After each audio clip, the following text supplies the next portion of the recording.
પહેલી વખત વર્ધાને આપણે આની અંદર ખુલ્લી કરી અને દોડાવી રહ્યા છીએ મિત્રો. જો જો જો જો બખ મારવાની ટેવ નીચેથી આ 3 લાકડા મારવાનું મુખ્ય કારણ આ છે. ને ઘર તરફ જવાની ઉતાવળ હોય અને એ જઈ પણ શકે એટલા માટે જો એને પેક કરી દઈ તો વાંધો ન આવે. ચલો બેટા દોડો.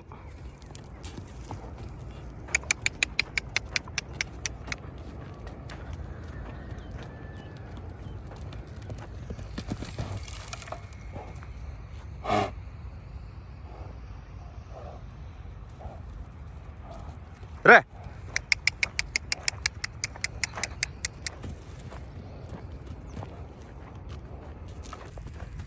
તો વર્ધાને આજે આપણે સવારી પછી હાથે સામાન કરી રહ્યા છીએ. જો જમ્પિંગ જપાક કન્ટિન્યુ કોન્સ્ટન્ટ ધડાટી એટલે શું થાય છે શરૂઆતમાં તો એવું જ હાલે, પછી એને વાંધો ન આવે. તો આગળના વિડીયોમાં તમે ટુકડામાં આગલા દિવસનો વિડીયો જોયો હતો કે એ રીતે સરસ પહેલી વખત રિંગમાં મૂકી અને આને હું એક જગ્યાએથી જ્યાંથી લાવ્યો હોય ત્યાંથી ભાગવાની ટ્રાય કરે. એટલે જો વર્ધા જેવા અશ્વ હોય તો એના માટે એક જ જણો 1-2 દી એક્સ્ટ્રા જોઈએ, પછી ખબર પડી જાય પછી વાંધો ન આવે કે પછી તમે એટલા સતર્ક જોઈએ. જોયું શરૂઆતમાં ઓલું થાય પછી વાંધો ન આવે. ચાલો બેટા કંડર, ચલા કંડર, શાબાશ, ચલા ટ્રોટ ટ્રોટ. આનું એન્જિન ઉપડે પછી ઊભું નથી રહેતું, થોડીક વાર લાગે છે પણ 5-10 મિનિટ આ ચક્કર લગાવવું જરૂરી છે જેથી કરી બાકીની સવારીમાં તમને કોઈ વિક્ષેપ ન આવે. આ ખાસ યાદ રાખવું જોઈએ. ચંચળ અશ્વ હોય, ટ્રેનિંગની શરૂઆત હોય, એમના દિવસો હોય ત્યારે પહેલાં લંજિંગ દઈ દેવું જેથી કરી પછીના સમયમાં એટલે કે રાઇડિંગ વખતે જો આવું કરે તો તમને પાડી દે, પછાડી દે. એટલા માટે પહેલાં જ એની થોડીક ગરમી એવી ઓછી કરી નાખવાની જેથી કરી પછી તમે ભલે 3-4 મહિના પછી સીધા સવારી કરીને બેસી જાઓ, પછી રેઢી થઈ જાય એને પીઠ થઈ જાય, આપણે કહીને રેડ કહી ઘોડાની ભાષામાં એ થઈ જાય. જો એની રીતે જ આ અત્યારે કોઈ કમાન્ડ નથી, એની રીતે જ આ દોડે એટલે હવે દોડવા દે આપણે એની રીતે જ દોડીને તૂટી જાય ને એ એના જેવું એ કંઈ ઉત્તમ ન કહેવાય. એટલે આપણને મજા આવે એને મજા આવે. વળી પાછી જો ટ્રોટમાં હાલે પણ લંજિંગમાં જેટલું ટ્રોટ ચાલે એટલું અશ્વને સારું, થાક બાબતે બધી બાબતે. ચલા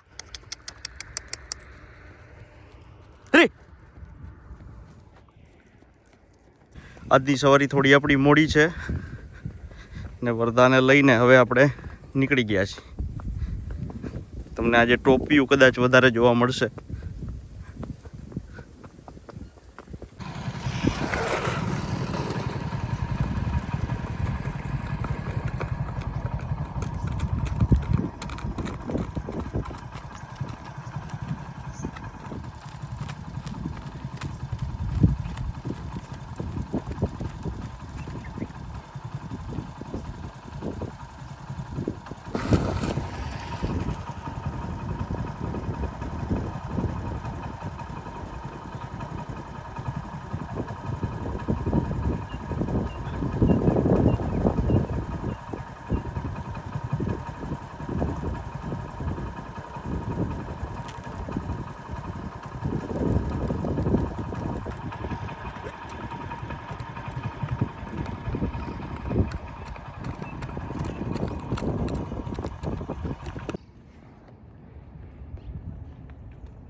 એકવાર ટ્રોટ કરી દો વિડીયો અહીંયા સારો હાલતા બાઇકમાં આવી જાય.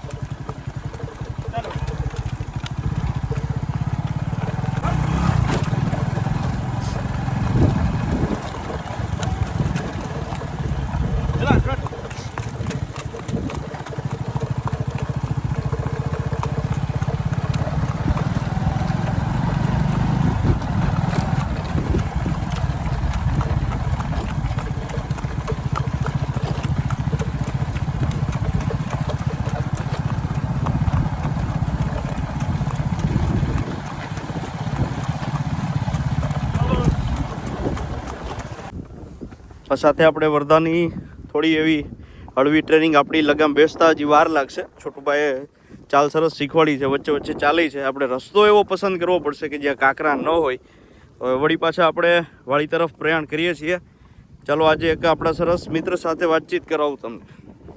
તો મિત્રો યશસ્વી જો ફરી રહી છે અંદર આરામથી.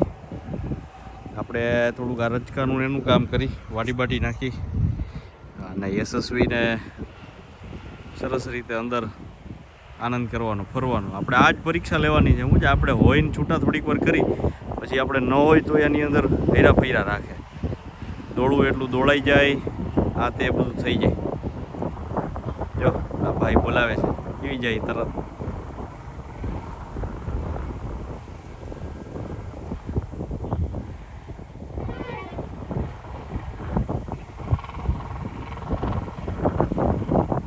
આ ટેવ આપણે પાળવાની સરસ, ભેગે ભેગી દોડે બધી સરસ રીતે.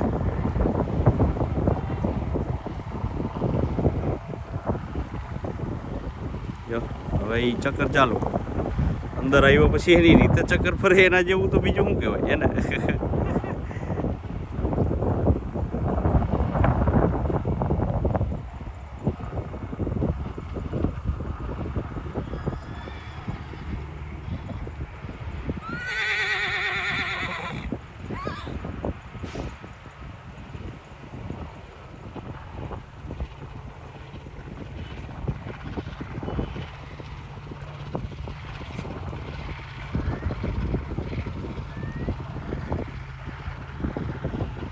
તો મિત્રો આજનો વિડીયો કેવો લાગ્યો જો. આજે આપણી સાથે દર્શિતભાઈ આવ્યા છે. મજામાં દર્શિતભાઈ? મજામાં. આમ તો સુરેન્દ્રનગર ગજાવરના વિડીયો તમે ઇન્સ્ટાગ્રામમાં જોતા હોય, આપણે આ ભાઈ અપલોડ કરતા હોય છે અને એ સરસ રીતે અશ્વપ્રેમી છે એટલે મજા આજે આવ્યા છે. કેવું લાગે તમને? મજા આવે?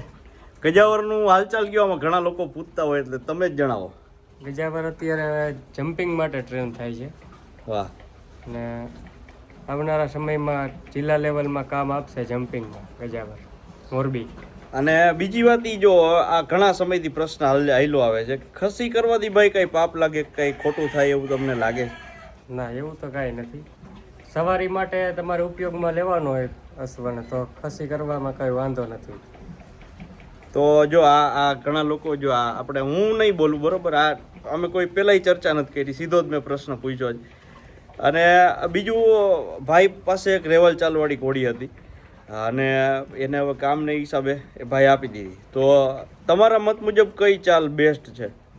હવે રેવાલમાં આપણને મજા આવે અને ઘોડીના પગમાં લાંબા સમયે તો તકલીફ પડવાની જ છે રેવાલ ચાલમાં. અને ટ્રોટ કેન્ટરમાં તો પોલીસ વિભાગવાળા ચલાવે જ છે. ઇંગ્લિશ ચાલ એ જ બરાબર છે ઘોડા માટે. એમાં આપણને તકલીફ પડે, અપડાઉન રાઇઝિંગ કરવું પડે સાથે. તો આ બધી ખાસ વાતો એવી છે કે જો તમે હરખી જાણો એટલે આમાં એક આપણા સરસ મિત્ર હતા, એમને કીધું કે રેવલ મારી પાસે 29 વર્ષની ઘોડી છે, હોય એકાદા નીકળે અને આપણે ધન્યવાદ કહેવા પડે તો સારી વાત કહેવાય. પણ બેસ્ટ તો મારા મત મુજબ ટ્રોટ કેન્ટર છે. આ બધાનો પ્રેમ હું સ્વીકારું છું કે રેવલ ચલાવો, પણ હકાલવી તો ટ્રોટ કેન્ટર જ છે. આ વિડીયોમાં તમે જોયું હશે. અને આજે આ સવારીનો આપણો એ પહેલો દિવસ હતો. છોટુભાઈ ગયા પછી સામાન હાથે કરી અને હળવી ચાલમાં આપણે નાખતા ગયા. રસ્તો થોડો કાંકરાવાળો હતો એટલે વર્ધાને હાલવામાં થોડીક તકલીફ થતી હતી, પણ આગળ જતા ધીરે ધીરે સરસ થઈ જશે. અને આપણે સવારીનો આનંદ વ્લોગની અંદર જોશું. થોડા સમયમાં રાજલને પણ આપણે ફરીથી સવારી સ્ટાર્ટ કરીશું. એ બધું વિડીયોની અંદર હું તમને બતાવતો રહીશ. આ બધા ફરીથી આપનો પ્રેમ દર્શાવતા રહેજો. કોમેન્ટની અંદર કાંઈ વાંધો નહીં, જે તમારે લખવું એ લખી શકો છો. અને આનંદ કરતા રહીશું. આભાર દર્શિતભાઈ, આપ પધાર્યા એના માટે. હાલો આ વિડીયોને આપણે અહીંયા સુધી રાખીએ અને આગળ તમે વ્લોગ જોતા રહેજો. ધન્યવાદ.